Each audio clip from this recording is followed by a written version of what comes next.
مساء الخير، مساء الانوار داخل الوطن وخارج الوطن. كي دايرين البنيات الوليدات؟ بخير، اموركم هانيه، الله ينوركم وينور طريقكم يا ربي، امين.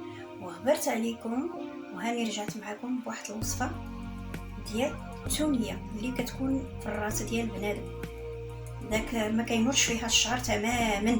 عييتو بالدواء، عييتو بكل شيء، والو ما جابتش نتيجه. التونيه ديك اللي كيقولوا ليها الثعلبه.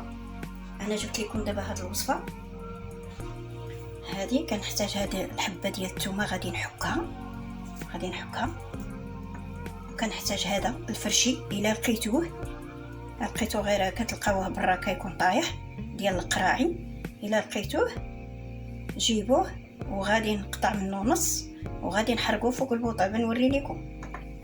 كنحتاج السودانيه الحاره، السودانيه حاره.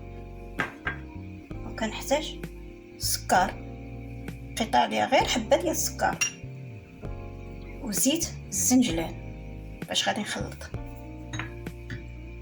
غادي نجيب دابا، غادي نقطع هذا نتوما كما كتشوفوا.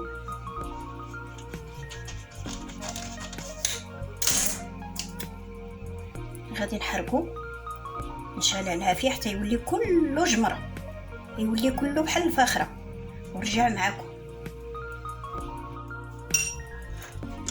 هيا الضرس ديال الثومه اللي حكيت ها هو، وداك الفرشي ها هو حركته حتى ولا بحال الفاخر. ها هو الفرشي اللي وريت لكم، قطعته ورديته ودرته في البوطه تتحرك. ومن بعد ها هو داك التونيه اللي كتكون عندنا في الراس، كتكون في الراس. تنهزو الطوبه ديال السكر، اي سكر عندكم، القالب ولا الكاسي الكبير ولا هذا ديال القهوه.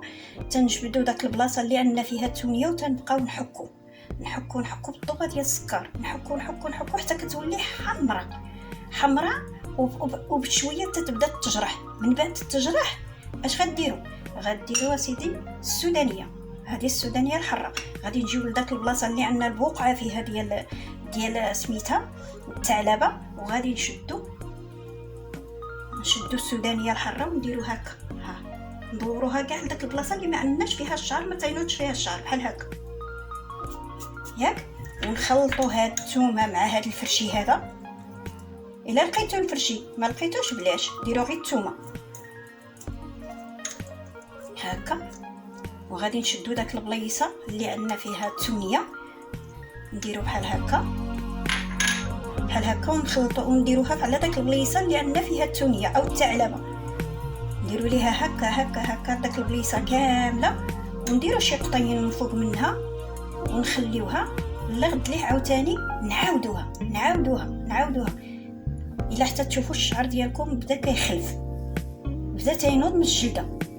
وجربوها وغادي تردوا عليا الخبر وغادي ترحموني بهذه الوصفه هذه، حيت انا راني مجربه هذه.